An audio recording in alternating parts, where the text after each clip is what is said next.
Presidente, Vossa Excelência me assegura a palavra. Presidente, eu queria cumprimentar aqui e dizer para o senador Flávio, eu acho que ele não estava aqui quando eu falei, ou pelo menos ele não olhou para trás, que eu estou aqui como mulher participando presencialmente. Aliás, disse isso no início, que apesar de não ter mulher como membro especificamente da comissão, mas eu estaria aqui em todas as reuniões da comissão. E quero finalizar, presidente, dizer aqui a todos vocês que nós, mulheres, hoje, nesta casa, além de participar das demais ações, vamos participar também aqui desta comissão parlamentar de inquérito. Quero dizer que eu, Elisiane Gama, e nenhuma das senadoras vai admitir ironia machista em relação às mulheres. Nós estamos aqui, vamos participar ativamente. Oi, pessoal, esse é o Madruga Cast, o podcast aqui do Madruga News. Essa voz que você acabou de ouvir é da senadora Elisiane Gama, senadora da República do Estado do Maranhão, ela é do Partido Cidadania, e a gente vai bater um papo com ela sobre a CPI da Covid e também outros assuntos como a participação das mulheres na política. Fique ligado. A fala da senhora, muitas vezes, tanto naquele depoimento do Nelson Tais, foi muito incisiva com relação a isso. As senadoras precisaram pedir para participar das perguntas, um direito que já deveria ser conquistado, já deveria estar implícito, né? Então, quero começar perguntando para a senhora por que, de fato, as mulheres não estão no grupo oficial de trabalho na CPI. Olha, primeiro é muito bom estar participando aqui com vocês dessa conversa, dessa entrevista, né, desse debate. Só para a gente entender, num primeiro momento, a formatação aqui das composições de comissões.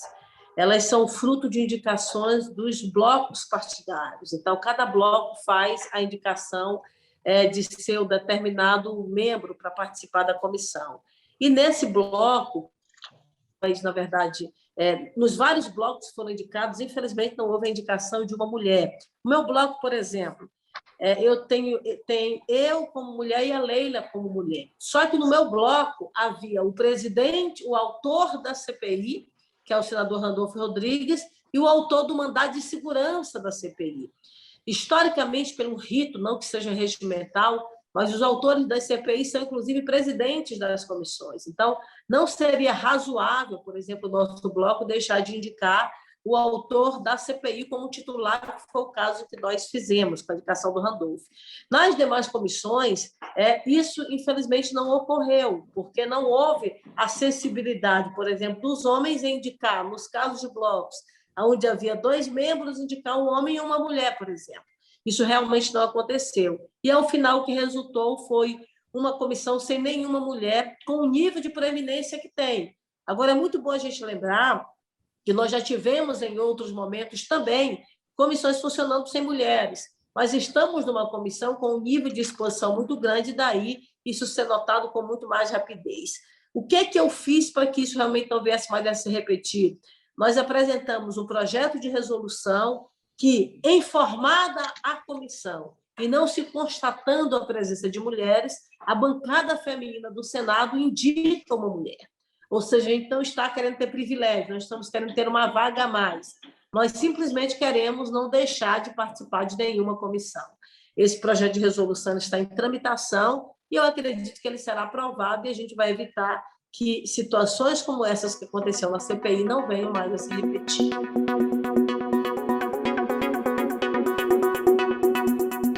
Eu queria saber se você sente esse tratamento diferente em relação aos homens da CPI.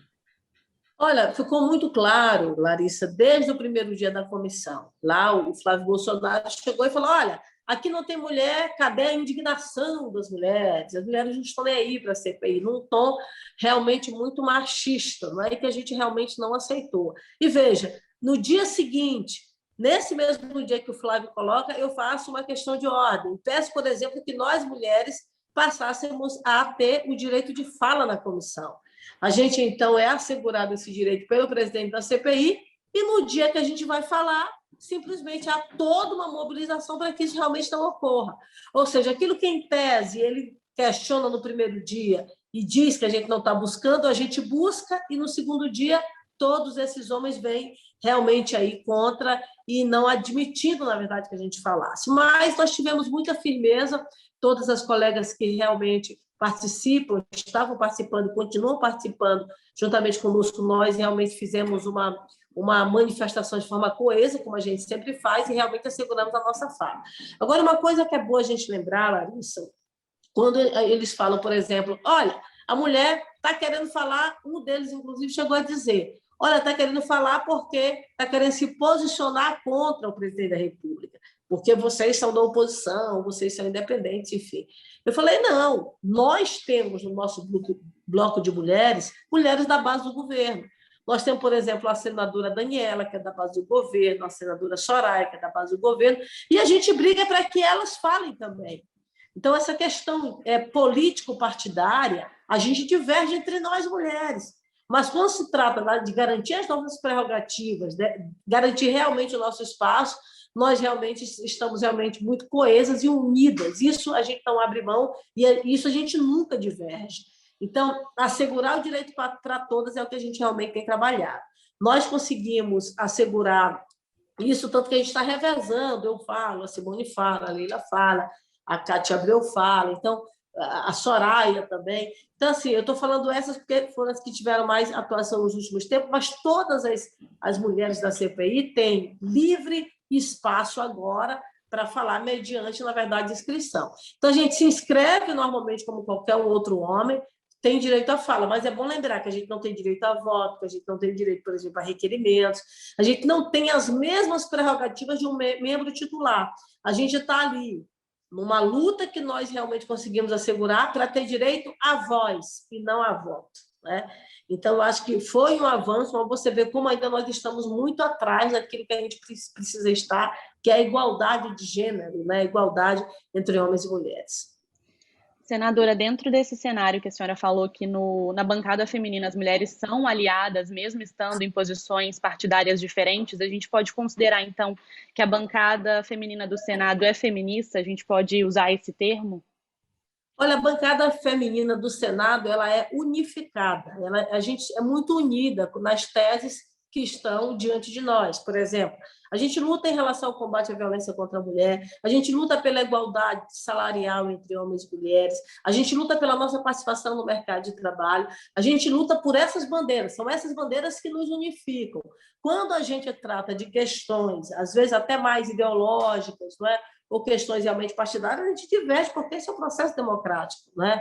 Dentro do processo democrático de direito, você tem que respeitar o contraditório, e a gente respeita o contraditório realmente dentro do nosso grupo, né? Nós estamos apenas 12 aqui, e é muito bom a gente lembrar que o nosso número é muito minoritário. O Brasil, Bárbara, é um dos países que tem a menor participação de mulheres no mundo. A gente, por exemplo, aqui, dentro do Congresso Nacional, nós temos, na Câmara, a gente até evoluiu um pouco nessa última eleição, mas aqui no Senado nós somos apenas 12, lá nós somos algo em torno de 75 ou 76 mulheres, né?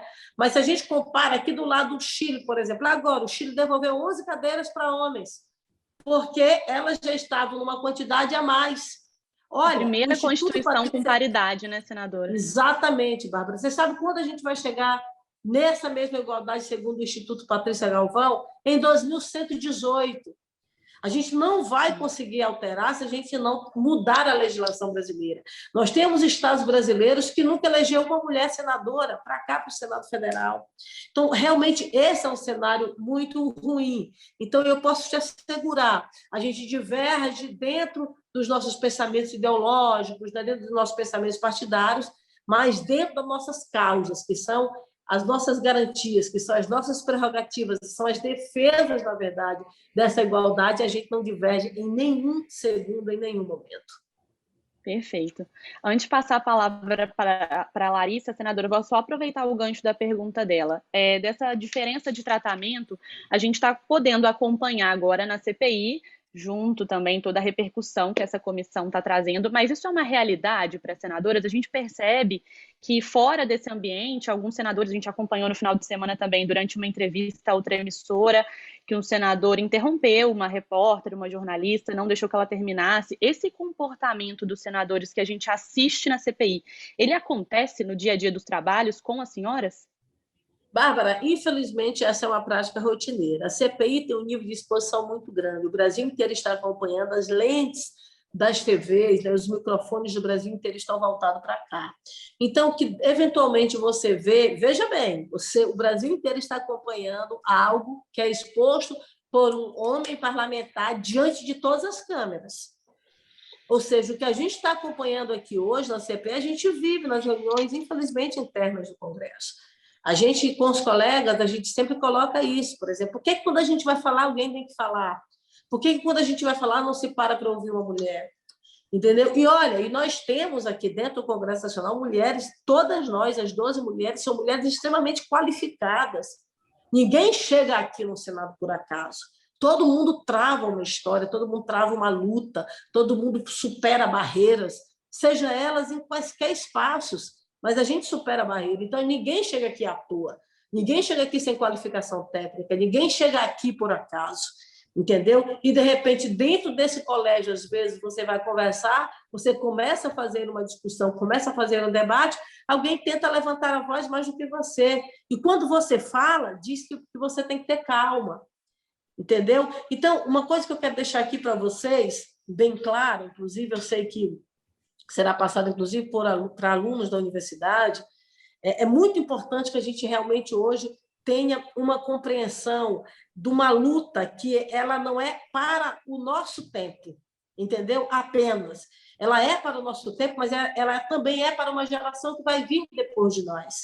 Como nós tivemos lá atrás mulheres que lutaram pelo acesso ao voto, como nós tivemos lá atrás mulheres que lutaram para ser votada, para ser eleita, entendeu? Lá atrás, a gente, para poder falar, para a gente poder assinar um contrato, a gente tinha que ter autorização do marido, entendeu? Então, essa foi uma luta que começou lá atrás e que nós, hoje aqui, como senadoras, como mulheres, como vocês aí, nós precisamos travar para o futuro. Agora, essa luta, ela precisa ser muito estratégica. Veja, colegas aqui, né, 2 mulheres e um homem que passando conosco, nós, na verdade, o que é que nós temos hoje aqui? Nós temos, nessa caminhada de ter foco, onde é que a gente vai atacar, onde é que a gente vai trabalhar. Eu fui deputada estadual, fui eleita 2 vezes deputada estadual e 1 vez federal para poder presidir o meu partido. Aonde é que se discute a eleição de mulheres e de homens? É dentro do partido, é dentro da executiva partidária. Onde é que se decide, por exemplo, o direcionamento orçamentário de fundo eleitoral para investimento das campanhas? É dentro da executiva partidária. Se nós, mulheres, não estivermos dentro da executiva partidária, nós não vamos ser eleitas. Por quê? Porque a gente não terá o nível de prioridade necessária. A mesma coisa eu digo aqui dentro do Congresso Nacional. Aqui, o Colégio de Líderes, em alguns momentos, nenhuma mulher tinha. Então, o que era a ordem do dia? A pauta da mulher ela era feita na semana do 8 de março, no dia 8 de março, do mês de março. Veja a ordem do dia agora, depois de termos garantido aqui a presença da mulher no Colégio de Líderes. Nós temos a pauta das mulheres em todos os dias, agora no mês de maio, ainda com pauta feminina, nós vamos ter junho, julho, até o mês de dezembro, porque nós temos uma liderança feminina hoje. Então, aquilo que não está nas lentes, aquilo que não está nas câmeras, é lá que a gente precisa, na verdade, começar também a mudar. Nesse local que a gente também tem que lutar para estarmos lá também. Entendeu? A gente tem que estar na executiva, a gente tem que estar no colégio de líderes, a gente tem que estar na comissão, a gente tem que estar nesses espaços que não necessariamente estão lá, na ponta, não é? Mas é que de lá realmente resulta. Então, essa é uma luta que a gente está muito atento em relação a isso, nós estamos evoluindo bem, eu acho que a gente está numa boa caminhada, agora mesmo nós vamos ter uma reforma eleitoral, né, que está se discutindo na Câmara dos Deputados, já na defesa, por exemplo, da presença de vaga para mulheres, isso é muito importante, porque a gente tem hoje vagas de candidatas e, infelizmente, a gente não está conseguindo caminhar só com vagas de candidatas, a gente tem que ter vagas de mandato. A gente pega os países do mundo inteiro, todos os países hoje que evoluíram, que tem pelo menos acima de 30% ou 40% de participação feminina, só tem por conta das cotas de partido. A Inglaterra tem isso, a Alemanha tem isso, aqui do lado da Argentina, Chile. Então, assim, todos os países que evoluíram nessa participação feminina, elas evoluíram porque elas mudaram a legislação. Então, aqui também no Brasil, a gente só vai evoluir com essa mudança de legislação. Perfeito, senadora. Mudança e também fiscalização, né? Porque a gente sabe que as cotas muitas vezes não são fiscalizadas e que os partidos acabam usando disso para conseguir emplacar candidaturas. Eu fiquei muito triste agora nessa eleição, quando a gente viu, por exemplo, a gente conseguiu, Bárbara, e eu aqui, junto com as colegas da Câmara dos Deputados, a Soraya, a gente ia lá para o TSE, fazia reuniões e tal, e nós conseguimos assegurar 30% de fundo eleitoral para as mulheres. Quando a gente conseguiu, nós éramos menos de 50 deputadas na Câmara dos Deputados, na eleição de 2014. Quando a gente conseguiu, em 2018, nós saímos de cerca de 40 e pouco a 50 mulheres para quase 80 mulheres, 76 mulheres eleitas. Olha, nós dobramos a quantidade de mulheres eleitas pelo acesso ao fundo eleitoral. Aí o que foi que aconteceu? Vieram algumas candidaturas laranjas de mulheres, é verdade.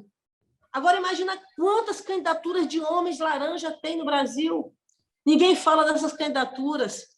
Então, veja, precisamos realmente estar muito atentos e precisamos fiscalizar o erro entre homens e mulheres, o crime, o problema, sabe? Aquilo que realmente tem que ser confrontado, aquilo que tem que ser condenado, aquilo que tem que ser rejeitado, o erro realmente nós precisamos condenar. Agora, isso não significa que são todas as mulheres. Entendeu? Tem bons e maus médicos, tem bons e maus advogados, tem bons e maus jornalistas, né? Eu também sou jornalista como vocês, e aí por isso estou fazendo essa citação.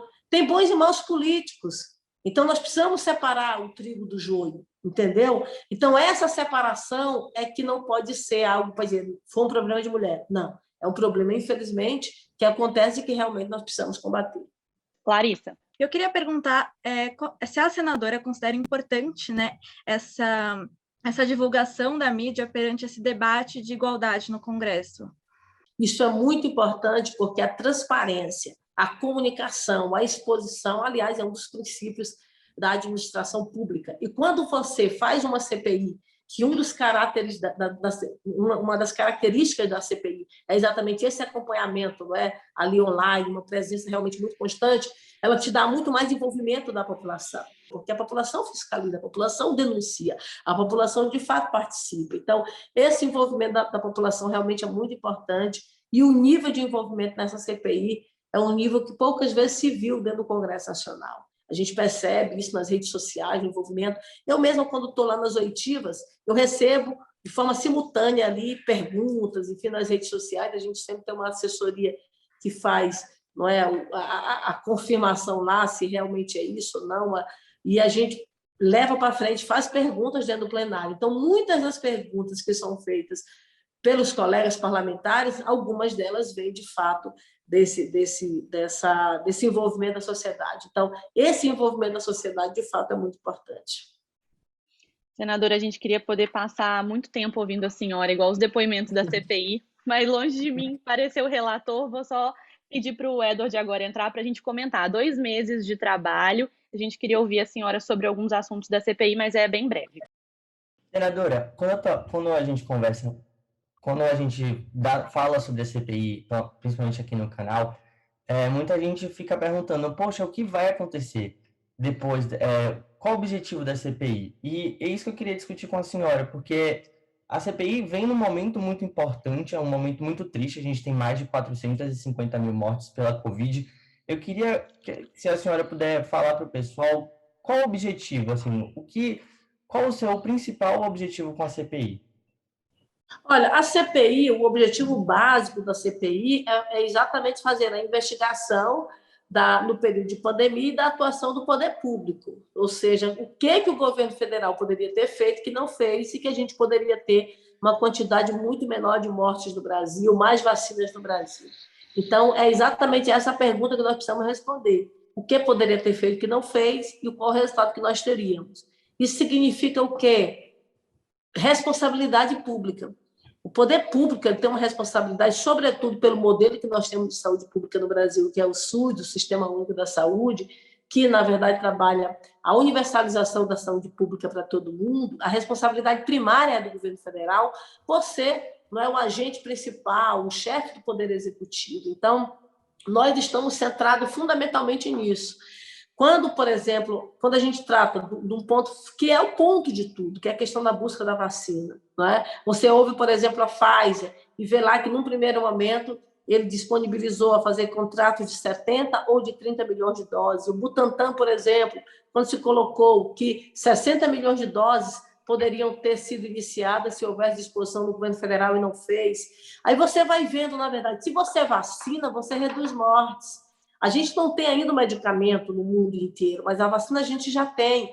E essa vacina que está hoje no braço da população brasileira, ela não foi fruto, por exemplo, ou pelo menos não, nos demais países do mundo, ela não foi fruto de uma ação que aconteceu há 4 meses atrás.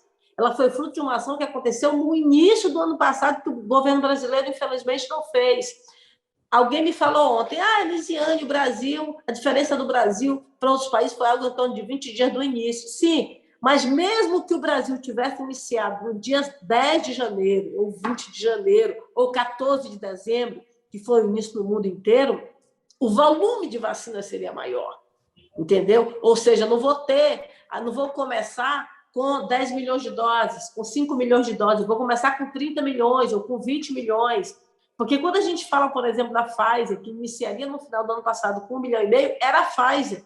Lembra de todo o processo burocrático, de toda uma ação política que aconteceu em relação ao Butantan, que o IFA, o produto básico, a matéria-prima, vinha da China, os ataques que o governo brasileiro realmente deu em relação à China. Então, está muito claro que, se a ação do governo federal fosse diferente, nós teríamos mais vacinas, nós teríamos, de fato, um atendimento diferenciado para a população brasileira, sem falar, por exemplo, do que aconteceu no Amazonas, sem falar do que poderia ter sido menor em relação aos demais estados brasileiros, kit de intubação, oxigênio. O que aconteceu no estado do Amazonas foi criminoso.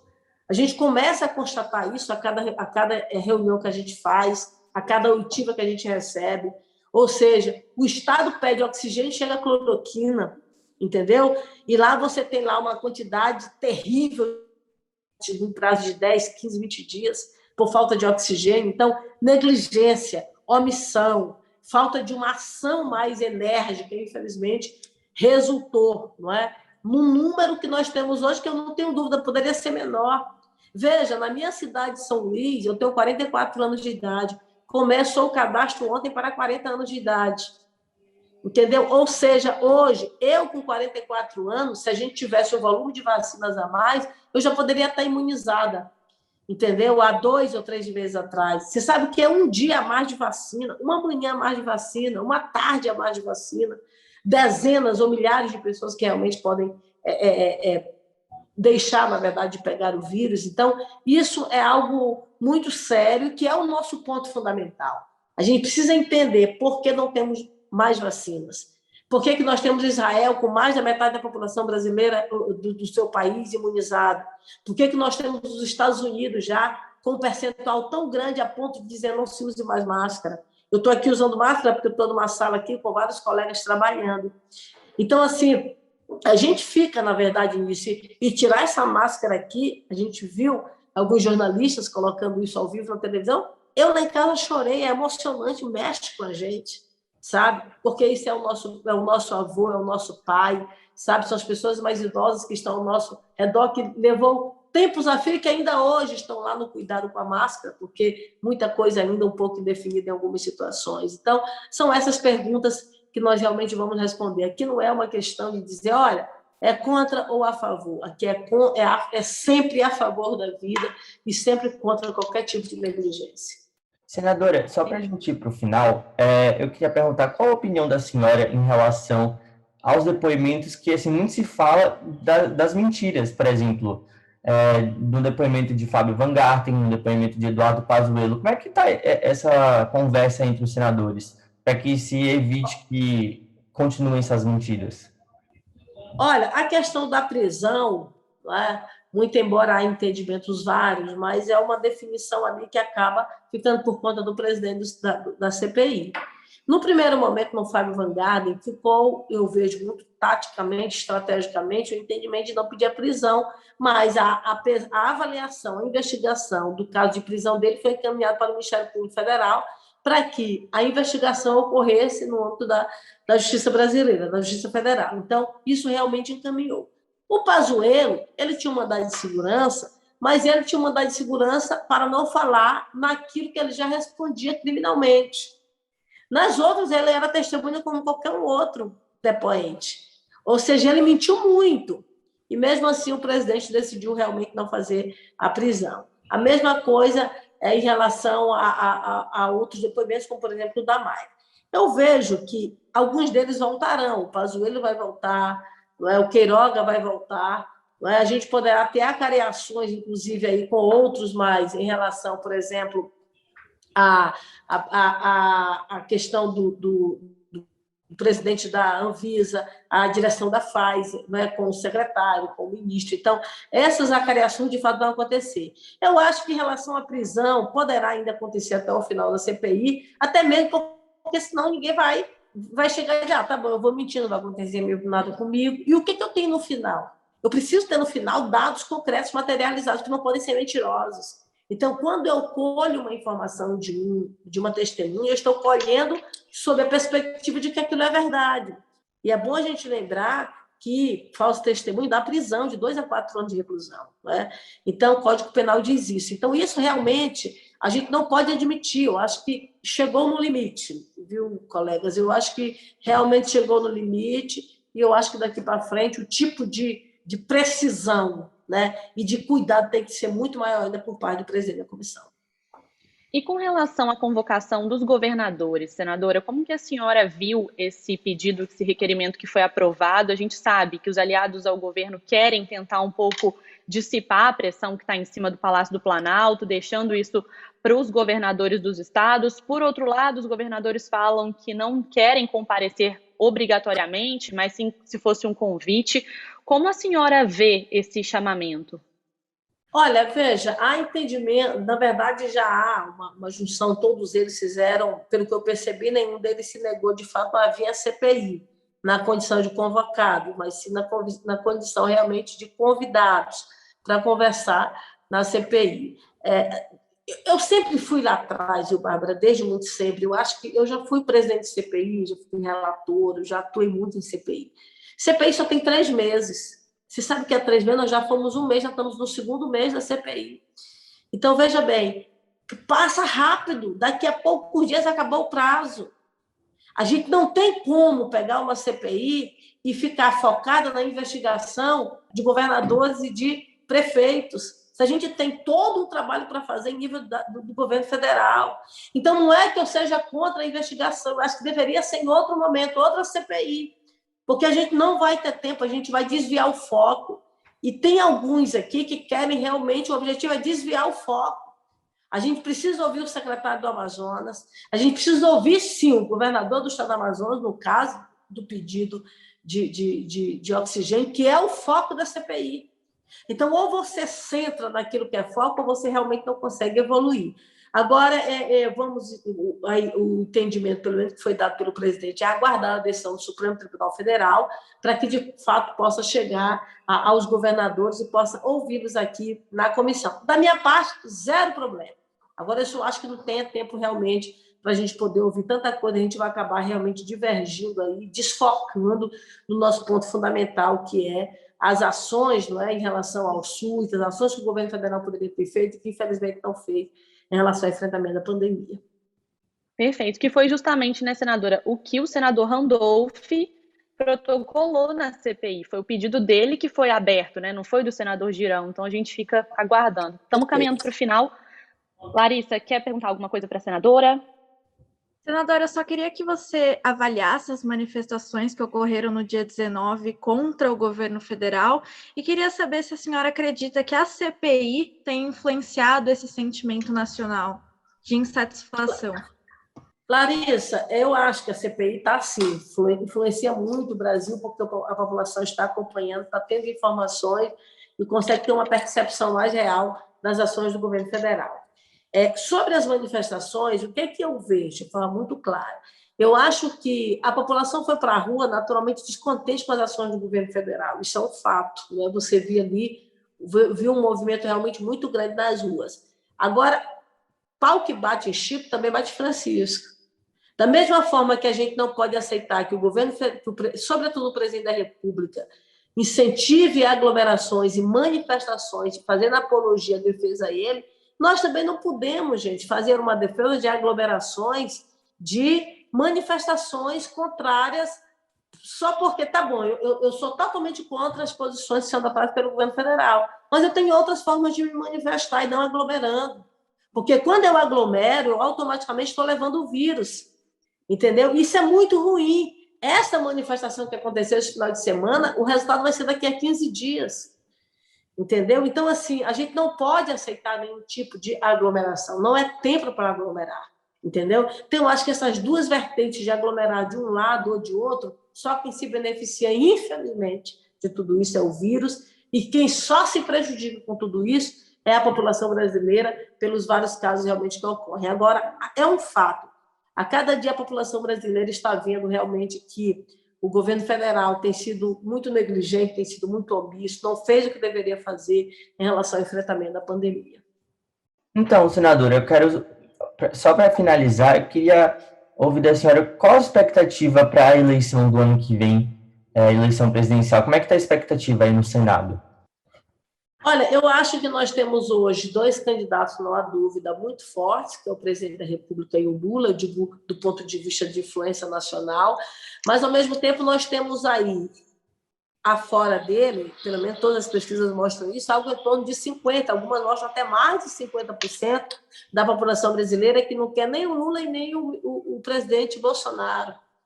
Então, eu acho que há um espaço gigante no Brasil para uma outra candidatura e dê oportunidade para o povo brasileiro fazer uma boa escolha. Eu acho que o tamanho do Brasil, o amadurecimento democrático brasileiro, tudo que a gente está vivenciando, não cabe neste cenário apenas duas candidaturas. Seria algo muito ruim para a democracia brasileira, seria algo muito ruim para os brasileiros. A gente precisa ter mais outras candidaturas e outras candidaturas competitivas. Eu acho que nos outros nomes que estão postos aí diante de nós precisamos conversar muito para que a gente possa ter um entendimento da apresentação de uma terceira candidatura e uma candidatura que, de fato, sabe, tem exatamente esse pensamento.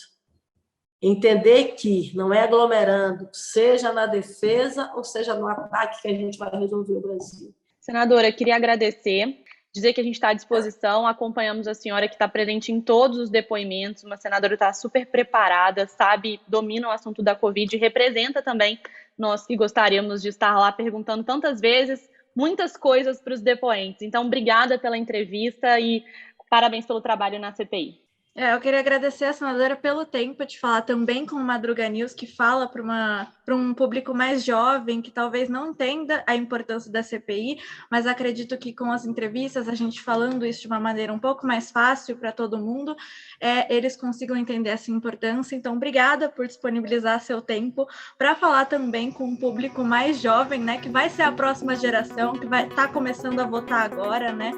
Então, muito obrigada, senadora, pelo tempo.